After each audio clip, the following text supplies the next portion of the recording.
Episode 4 of Lazarus Project Season 2 starts with us back on the plane again.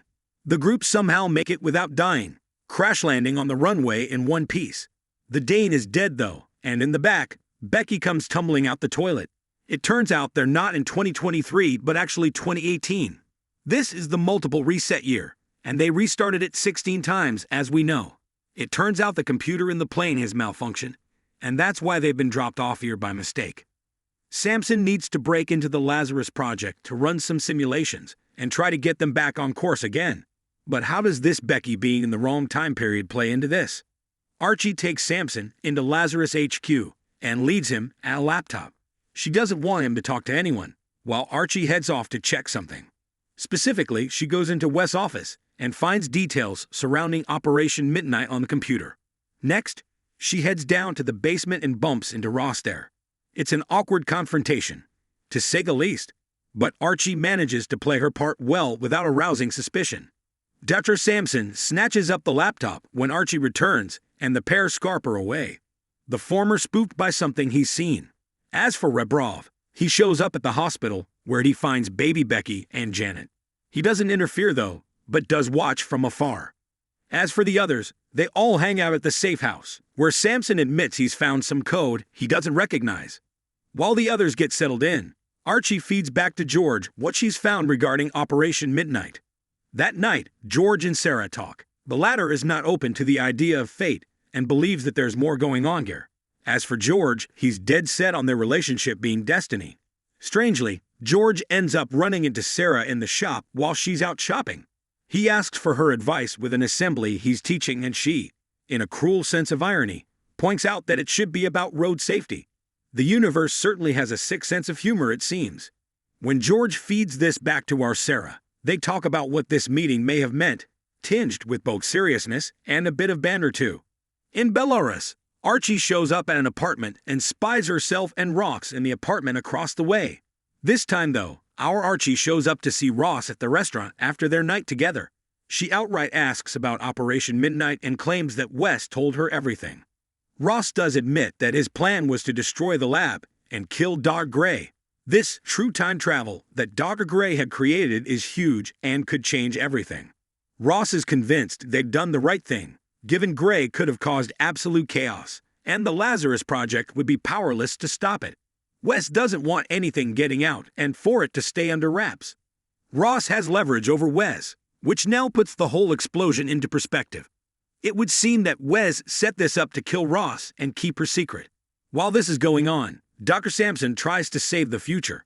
Unfortunately, John realizes that the Dane is on a different mission to the rest of them, working against the team to take out the scientists.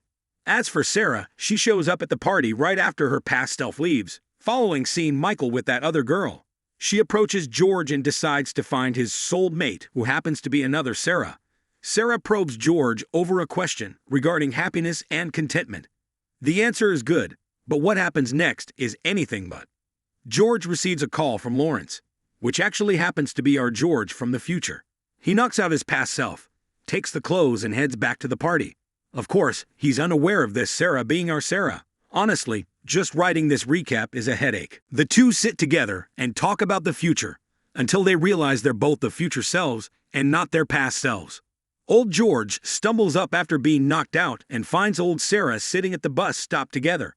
Our George and Sarah watch from afar, and not even subtly, I may add. There's tons of witnesses. George comments how they always find each other, but Sarah isn't so sure. The scene unfortunately turns to proverbial shit as Bryson shows up and kills both George's and Sarah's in cold blood.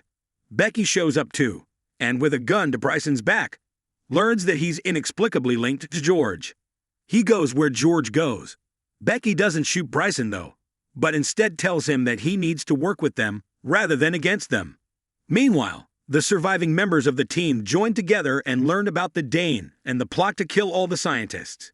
John believes that Wes sent the Dane to kill all the scientists, along with Becky and Janet in one fell swoop. Even worse, someone actually hacked the machine that's supposed to have sent them back to 2012, of all places.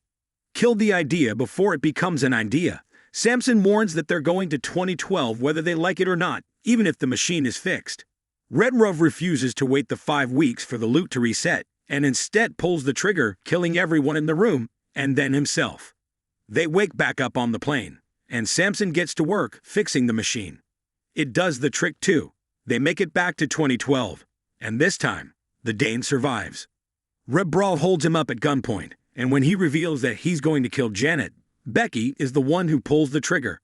Now that they're in 2012, Redruv decides they need to save Becky and Janet. The episode review. We're in dangerous territory here, and the time travel rules have just got a whole lot more complicated. There's definitely some flexibility and suspension of disbelief needed with these new timelines, especially meeting their younger selves, which would ordinarily create a paradox. However, I guess with the time loops resetting time, then we can kinda get around this a bit so it's not too much of an issue, especially given the plotline in Season 1. More of an issue, however, is the new plan, which sees everything back in 2012 and potentially with lots more drama and room for error, with the new checkpoint confirmed and the plan set into motion. Quite how this one will play out is anyone's guess.